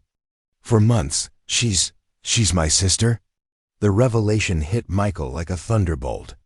He thought about all his interactions with Madison, her interest in his career, her personal investment in his success. He had attributed her mentorship to professional networking, but now he understood it was family. Does she know that I know? Michael asked. I don't think so. I suspect she's been waiting for me to tell you the truth about our family history. Michael was quiet for a long time, processing the complexity of the situation. Why didn't she tell me herself? Because that's my responsibility, Richard replied. I'm the one who broke our family apart. If it's going to be healed, it has to start with me taking accountability for what I did. That night, Michael called Madison and asked to meet with her. They arranged to have coffee the next morning at a quiet cafe near her office.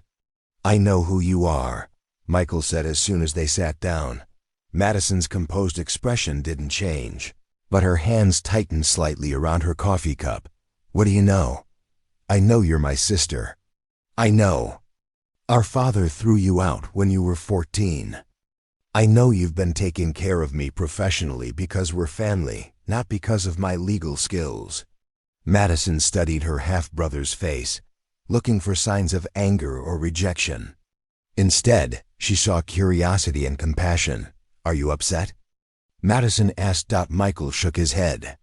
"I'm confused, and I'm angry at Dad for lying to me my whole life. But I'm not upset with you. If anything, I'm grateful. You've been the best mentor I've ever had." Madison felt a wall she had built around her heart begin to crack. She had been prepared for Michael to reject her, to choose their father's version of family over her presence in his life. Instead, he was accepting her exactly as she was. "I never planned to tell you," Madison admitted. "I just wanted to make sure you had opportunities, that someone in the family was looking out for you." "Well, now I know," Michael said. "And now, I want to know everything. I want to understand what happened, what Dad did to you, and how you became who you are." For the next 3 hours, Madison told Michael the story of her life, the pregnancy, the abandonment, the years of struggle, the building of her business empire, and her complicated relationship with their father. Michael listened without judgment, asking questions only for clarification. "Do you think you'll ever forgive him?" Michael asked as their conversation wound down. Madison considered the question carefully. "I think forgiveness is possible, but it requires genuine change. Dad would have to become a completely different man, someone capable of taking full responsibility for his actions, without making excuses or blaming others." "He's been in therapy," Michael said, "for almost a year now. He's different than he used to be, more honest, more vulnerable. He talks about his mistakes instead of hiding from them." Madison felt a flicker of something she hadn't experienced in relation to her father in decades. "Hope. Maybe," she said. "But actions matter more than words. If he's really changed, he'll find ways to prove it that go beyond therapy sessions and good intentions." Michael reached across the table and took his sister's hand. "Whatever happens with Dad, I want you to know that I'm glad you're my sister. You're an incredible person, Madison, and I'm proud to be related to you." For the first time since she was 14 years old, Madison Clark felt like she had a real family member, someone who knew the truth about her past and chose to love her anyway. The foundation for healing had been laid. But the real test would come when Richard finally found the courage to face his daughter directly and attempt to earn the forgiveness he had spent decades believing he didn't deserve. Emma Clark Morrison sat in the Harvard admissions office. Her acceptance letter spread across the counselor's desk like a golden ticket to her future. At 17, she possessed the same sharp intelligence that had defined her mother's youth, but without the hardened edges that Madison had developed through years of struggle. "This is quite impressive, Emma," said Dean Patricia Holloway, reviewing the file. "Full scholarship, early admission to our business program, and letters of recommendation that read like love letters to your potential. Your mother must be very proud." Emma smiled, thinking about the woman who had raised her with unwavering determination and fierce protectiveness. "She's taught me that success isn't about what you achieve for yourself, but what you create for others." Dean Holloway made a note in the file. "Your essay about founding the Teen Mother Support Network was particularly compelling. Starting a nonprofit organization while maintaining a 4.0 GPA demonstrates exceptional character." What Dean Holloway didn't know was that Emma's nonprofit work was directly inspired by stories her mother had shared about her own teenage pregnancy. Madison had been careful never to portray herself as a victim, instead framing her experiences as lessons about resilience and the importance of supporting vulnerable young women. Emma had grown up knowing that her father was absent, but never feeling abandoned. Madison had created such a rich, full life for them, both that the missing paternal figure felt more like an abstract concept than a genuine loss. They were a team of two, facing the world together with matching determination and complementary strengths. But lately, Emma had begun noticing changes in her mother's behavior. Madison seemed more reflective, more willing to discuss the past, and occasionally distracted by thoughts she didn't share. When Emma asked about these changes, Madison always deflected with a smile and a change of subject. The truth was that Madison's therapy with Dr. Morgan had forced her to confront not just her relationship with Richard, but also the impact her past had on her parenting. She had worked hard to give Emma every opportunity she herself had been denied, but she wondered if her protective instincts had sometimes been too overwhelming. "Have I been too controlling?" Madison asked Dr. Morgan during one of their sessions. "I've made every decision based on giving Emma the security I never had, but maybe I've been protecting her from things she needs to experience herself." Dr. Morgan considered the question carefully. "What makes you think you might be too controlling?" Madison shifted uncomfortably in her chair. "Emma's 17, and she's never rebelled against anything. She's never made a serious mistake, never challenged my authority, never even dated seriously. Either I've raised a perfect child, or I've created someone who's afraid to disappoint me. And which do you think it is?" "I think she's afraid to disappoint me," Madison admitted. "I think I've unconsciously taught her that mistakes are catastrophic, because my own mistake at her age led to such dramatic consequences." Dr. Morgan nodded. "It's natural to want to protect our children from our own experiences. But sometimes, that protection can become a prison." The conversation stayed with Madison for days. She began observing Emma more closely, noticing the way her daughter always sought approval before making decisions, the way she avoided taking risks that might lead to failure, the way she seemed to carry the weight of living up to impossible standards. Madison realized that in her effort to give Emma everything she had been denied, she might have inadvertently denied Emma the freedom to make her own mistakes and learn from them. The revelation came to a head during Emma's 18th birthday party. Madison had organized an elegant celebration at their penthouse, inviting Emma's friends, teachers, and mentors. The party was perfect, sophisticated, tasteful, and completely controlled. As Madison watched Emma graciously accept congratulations and gifts, she noticed that her daughter seemed more like a hostess performing her role than a teenager celebrating her birthday. Emma smiled at the right moments, said the appropriate things, and maintained perfect composure throughout the evening. But when Madison found Emma on the balcony later that night, staring out at the city lights, she saw something different in her daughter's expression. "Did you enjoy your party?" Madison asked, joining Emma at the railing. Emma hesitated before answering. "It was beautiful, Mom. Thank you for organizing everything." Madison studied her daughter's profile. "That's not what I asked. Did you enjoy it?" Emma was quiet for a long moment. "I don't know if I know how to enjoy things anymore. Everything feels like a performance, like I'm constantly being evaluated on how well I'm living up to expectations." The words hit Madison like a physical blow. "Whose expectations?" "Yours, mine, everyone's." Emma turned to face her mother. "Mom, I know you've sacrificed everything to give me opportunities.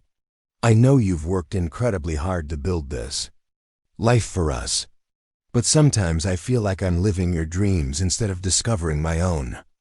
Madison felt tears welling up in her eyes. "Emma, I never wanted you to feel that pressure." "I know you didn't," Emma said gently. "But I also know that you've been hurt by people who were supposed to love you unconditionally. I can see how that's made you need me to be perfect, to prove that you did everything right." The insight was devastating because it was accurate. Madison had indeed used Emma's success as validation of her own worth as a mother.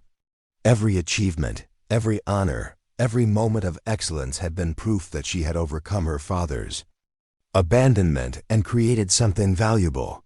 "What do you want, Emma?" Madison asked. Not what you think I want you to want, but what you actually want for yourself. Emma considered the question seriously. I want to make mistakes. I want to fail at something and learn that it's not the end of the world. I want to disappoint someone and discover that they still love me anyway. Madison realized that her daughter was asking for the kind of unconditional love that Madison herself had never received. Emma wanted the freedom to be imperfect without losing her mother's approval. You could never disappoint me in any way that would make me love you less, Madison said firmly. Emma, you are not responsible for validating my choices or proving my worth. You're responsible for becoming the person you want to be. Emma hugged her mother tightly. I wanted to for Harvard for a year. I want to travel, maybe work for one of your non-profit organizations, learn about the world outside of academic achievement. Madison's instinct was to object, to point out all the reasons why delaying college was risky. But she caught herself, remembering Dr. Morgan's advice about allowing Emma to make her own choices. Okay, Madison said. We'll call Harvard tomorrow and arrange the deferment. Emma pulled back in surprise. Really? You're not going to try to talk me out of it? Madison smiled. I'm going to try very hard not to. This is your decision, and I trust your judgment. The conversation marked a turning point in their relationship. Over the following weeks, Madison made a conscious effort to step back and allow Emma more autonomy. She stopped hovering over homework sessions, stopped offering unsolicited advice about social situations, and stopped treating every decision as if it carried life-altering consequences. Emma responded to this new freedom by becoming more open about her thoughts and feelings. She talked about her interest in documentary filmmaking, her concerns about social justice, and her curiosity about her family history. I've been thinking about Dad, Emma said one evening as they prepared dinner. Together, Madison's hands stilled on the vegetables she was chopping. They had talked about Emma's father before, but always in general terms that avoided specific details. What about him? I know he's not in our lives, and I know you've never wanted to talk about the specifics. But I'm 80 now, and I feel like I have the right to know more about where I come from. Madison set down her knife and turned to face her daughter. The moment she had been dreading and preparing for had finally arrived. What do you want to know? Emma sat down at the kitchen island, her expression serious. Everything. How you met, what he was like, why he's not here, whether he knows I exist. Madison took a deep breath, knowing that the truth would be difficult but necessary. His name is David Manning. He was my college professor when I was 14, taking summer courses. He manipulated me into a relationship that I thought was love but was actually abuse. Emma's face went pale. Mom, you were 14. He was an adult. That's not a relationship. That's statutory rape. Madison nodded. I understand that now. But at the time, I thought I was mature, that I was making adult decisions. When I got pregnant, he abandoned me completely. He told me to handle the situation quietly and never contact him again. Emma was quiet for a long time, processing the information. Does he know about me? No, and I've made sure he can't find us. Several years ago, when I had the resources to do so, I exposed his pattern of abuse to the authorities. He lost his job, his reputation, and his ability to hurt other young women. Emma reached across the counter and took her mother's hand. I'm sorry you went through that, and I'm sorry I brought it up. Don't apologize, Madison said firmly. You have every right to know the truth about your origins. I should have told you sooner, when you were ready to understand. Emma squeezed her mother's hand. I don't need a relationship with him. I'm not missing anything by not having him in my life, but there's something else I've been wondering about. Madison felt her stomach tighten. What, Grandpa? You've always said he died before I was born, but I've never seen pictures of him, never heard specific stories about him. Sometimes I wonder if that's true. Madison stared at her daughter, realizing that Emma had inherited not just her intelligence, but also her ability to see through carefully constructed facades. The time for half-truths and protective lies was over. "Your grandfather is alive," Madison said quietly. "His name is Richard Clark. He threw me out when he learned I was pregnant. He told me I was dead to him and that I should never contact the family again." Emma's eyes widened. "Clark? Like our last name?" "I kept his name partly out of spite, partly because I wanted to prove that I could make it successful, despite his prediction that I would amount to nothing." Emma stood up and began pacing around the kitchen. "So I have a grandfather who's alive but doesn't know I exist."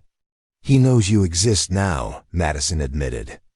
"I made sure he found out as part of a business matter we were involved in." Emma stopped pacing and stared at her mother. "What kind of business matter?" Madison realized she had revealed more than she intended. But Emma was 18, intelligent, and deserving of the complete truth about their family history. "I bought his company," Madison said simply. "I spent 2 years positioning myself as his business partner. Then I took control of everything he had built. I wanted him to understand what he had lost when he threw me away." Emma sank back onto her stool, overwhelmed by the complexity of the family drama she had been insulated from her entire life. "Mom, you ruined your own father's life?" "I forced him to confront the consequences of his choices," Madison corrected. "He destroyed our family when I was your age. I simply returned the favor when I had the power to do so." Emma was quiet for several minutes, processing everything she had learned. Finally, she looked up at her mother with an expression that was both understanding and concerned. "Do you regret it?" Madison considered the question carefully. "I regret that it was necessary. I regret that he never gave me the opportunity to have a normal relationship with him.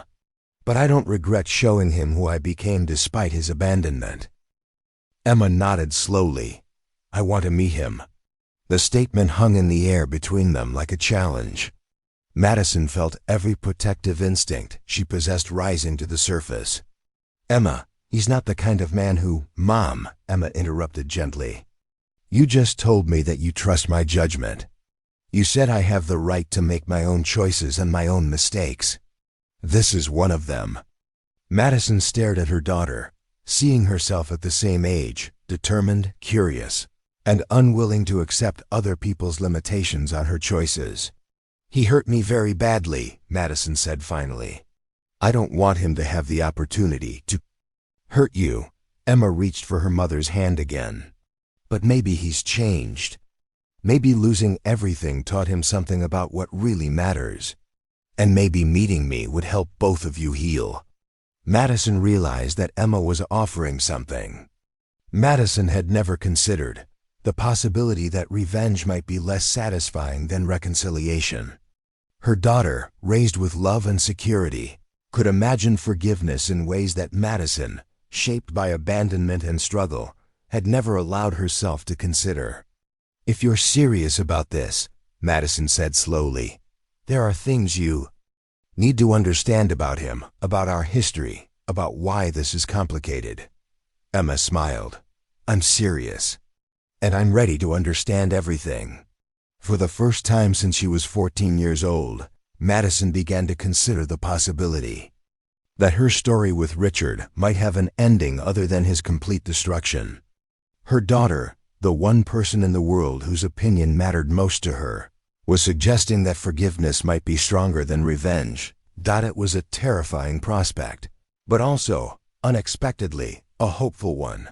Picture this: a 14-year-old girl standing in the pouring rain, clutching a small suitcase, watching her father's car disappear into the night. She's pregnant, homeless, and completely alone. Fast forward 23 years, and that same girl walks into a boardroom wearing a $1,000 suit, about to buy the company that once refused to hire her mother. This is the story of how Madison Clark transformed from a discarded teenager into the most powerful woman in corporate America, and how she used her fortune to settle scores that had been decades in the making. Madison Clark's story begins in the affluent suburb of Westfield, Connecticut, where manicured lawns and white picket fences masked the darkness behind closed doors. Her father, Richard Clark, was a prominent insurance executive who demanded perfection from his family. Her mother, Susan, had once been a brilliant accountant before Richard convinced her that a wife's place was in the home, not the office. The Clark household operated like a military unit. Breakfast at exactly 7, dinner at 6:30, and homework completed before any leisure activities. Madison excelled academically, maintaining straight A's while participating in the debate team and student government. She was the golden child, destined for Yale like her father, destined to marry well and continue the family legacy. But perfection is a fragile thing, and Madison's world shattered during the summer before her freshman year of high school. It started innocently enough. Madison had been accepted into a prestigious summer program at the local community college, designed to give advanced students a taste of higher education. She was thrilled to be taking real college courses in business and economics, subjects that had always fascinated her. The program was small, only 15 students, and Madison quickly became the star pupil. Her instructor, Professor David Manning, was everything her father wasn't. Where Richard was cold and demanding, David was warm and encouraging. He saw potential in Madison that went beyond her perfect grades. He stayed after class to discuss complex economic theories, lent her books from his personal library, and spoke to her as an equal rather than a child. Madison was flattered by the attention. At 14, she had never experienced the intoxicating feeling of being truly seen and valued for her intellect. David made her feel special, mature, important.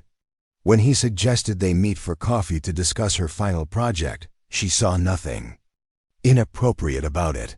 The relationship escalated gradually. What started as academic mentoring evolved into long conversations about life, dreams, and the future. David spoke about his troubled marriage, his loneliness, his appreciation for Madison's maturity. He made her feel like a confidant, a trusted friend who understood him in ways his wife couldn't. Madison was too young to recognize the careful grooming, the way David slowly broke down her boundaries. She thought she was in love. She thought she was special. When David suggested they take their relationship to the next level, Madison believed she was making an adult decision. The summer program ended in August, but the secret relationship continued. They met at coffee shops in neighboring towns, communicated through a private email account David had set up, and found stolen moments when Madison could slip away from her structured home life. By October, Madison realized she was pregnant. The discovery came during a routine doctor's appointment. Madison had been feeling nauseous for weeks, attributing it to stress from her demanding course load.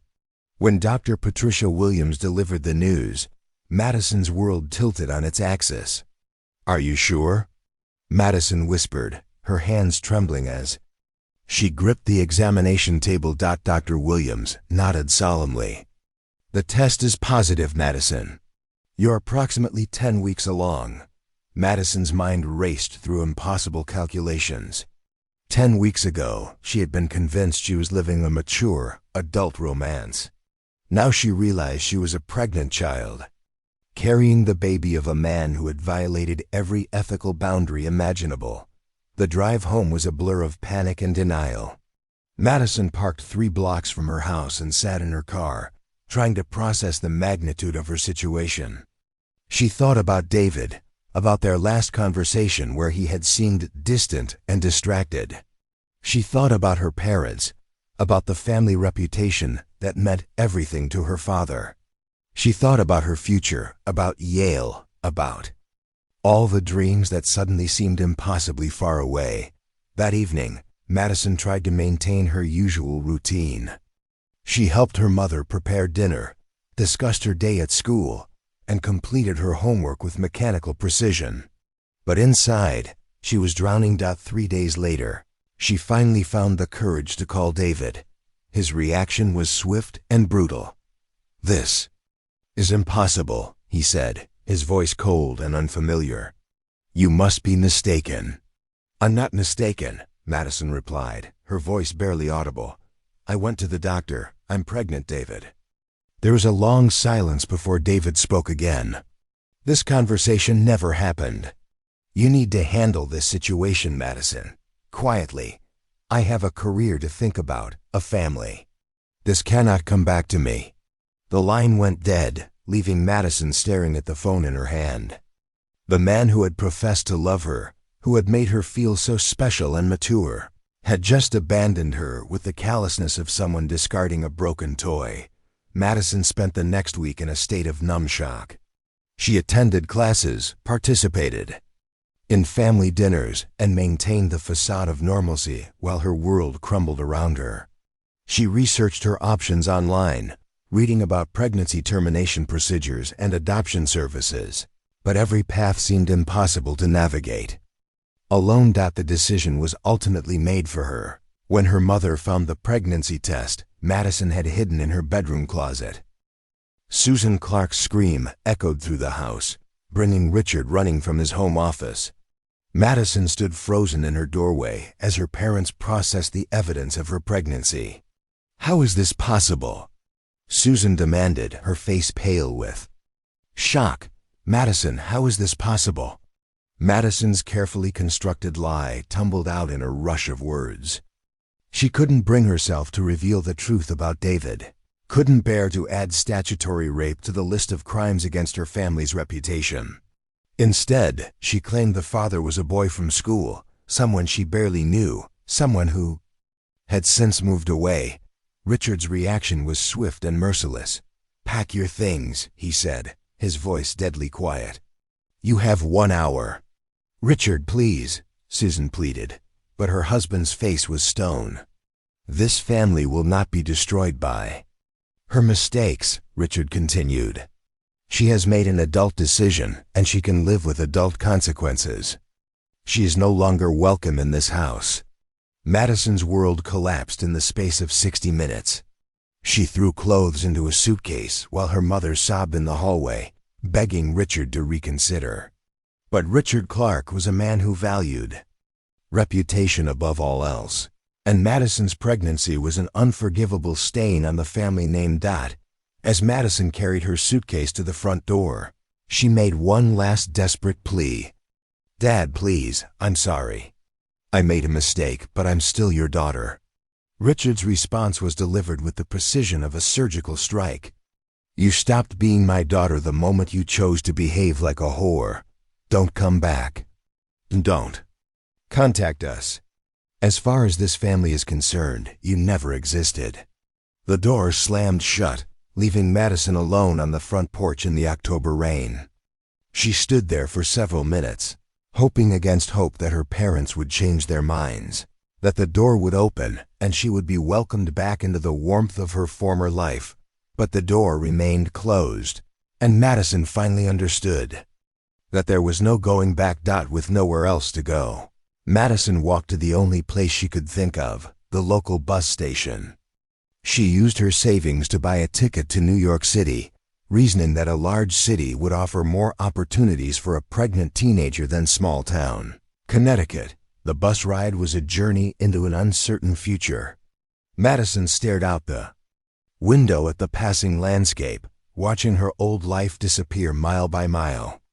She thought about the baby growing inside her, about the challenges that lay ahead, about the father who had abandoned her and the parents who had cast her out. But beneath the fear and uncertainty, something else was taking root. A quiet determination, a steely resolve that would define the rest of Madison's life. She might be alone and pregnant at 14, but she refused to be defeated. She would survive this. She would build a new life. And someday, she would show everyone who had dismissed her just how wrong they had been. The bus pulled into Port Authority at midnight, and Madison Clark stepped into the chaos of New York City with nothing but a suitcase, $200, and an unshakable belief that she would not only survive but thrive. Madison's first night in New York was spent in a 24-hour diner in Times Square, nursing a cup of coffee and trying to formulate a plan. The city was overwhelming, a cacophony of sounds and lights that seemed to mock her small-town upbringing. She counted her money repeatedly, calculating how long it might last if she was careful. By dawn, Madison had made her first crucial decision. She would not let her pregnancy define her as a victim. She would not disappear into the shadows of society. Instead, she would use this experience as fuel for something greater.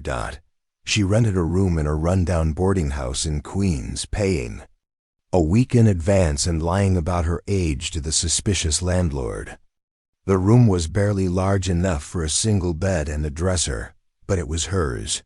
It was the first space Madison had ever controlled completely, and that autonomy felt like a victory. Within days, Madison had found work at a small accounting firm in Manhattan. She lied about her age, her education, and her circumstances, presenting herself as an 18-year-old high school graduate looking for entry-level office work. Her advanced academic background and natural intelligence helped her excel at the basic bookkeeping tasks, and her supervisor, an elderly woman named Mrs. Rodriguez, took a protective interest in the obviously pregnant young woman. Madison's pregnancy progressed as she worked to establish her new life. She attended free prenatal classes at a community health center, saved every penny she could, and spent her evenings studying business and finance books from the public library. She was determined to give her child opportunities she had never had, to build a foundation for their future that no one could take away. The birth of her daughter, Emma, was both the most difficult and most transformative experience of Madison's young life. Alone in the hospital room, with no family to call and no partner to support her, Madison held her newborn daughter and made a promise that would drive her for the next 2 decades. "I will give you everything I never had," she whispered to the tiny baby. "I will build an empire for you, and no one will ever make you feel small or powerless or unwanted." Emma was perfect, with dark hair and serious eyes that seemed to look directly into Madison's soul. In that moment, Madison felt a love so fierce and protective that it physically hurt. This child would be her motivation, her reason for every sacrifice and every victory that lay ahead. The early years were a blur of sleepless nights, minimum wage jobs, and relentless determination. Madison worked as a secretary by day and studied business administration through a correspondence program at night. She moved from the boarding house to a small apartment in Brooklyn, slowly building a life for herself and Emma. Madison's breakthrough came when she was 21. She had been working at a small investment firm, handling basic administrative tasks while secretly studying the complex financial documents that crossed her desk. When she noticed a significant error in a client's portfolio that had been missed by the senior analysts, Madison faced a choice: remain silent and keep her job, or speak up and risk everything. She chose to speak up. The error Madison had discovered would have cost the client nearly $50,000. Her intervention not only saved the money, but revealed a systematic problem in the firm's review process. The senior partner, James Morrison, called Madison into his office expecting to meet with one of his junior analysts. "You're the one who found the portfolio error?" Morrison asked, looking surprised to see a young woman instead of one of his male employees. "Yes, sir," Madison replied, her voice steady despite her racing heart. Morrison studied her for a long moment. "What's your background, your education?" Madison had prepared for this question. "I have a degree in business administration from Empire State College, and I've been working in financial services for 3 years. It wasn't entirely a lie. Madison had completed her degree through the correspondence program, and she had been working in the industry, even if not in the capacity Morrison assumed. "I'm promoting you to junior analyst," Morrison said. "You've got instincts that can't be taught." Madison's promotion was the first step in a career that would defy every expectation. She worked twice as hard as her male colleagues, studied twice as long, and gradually earned a reputation for her analytical skills and strategic thinking. She was promoted to senior analyst within 2 years.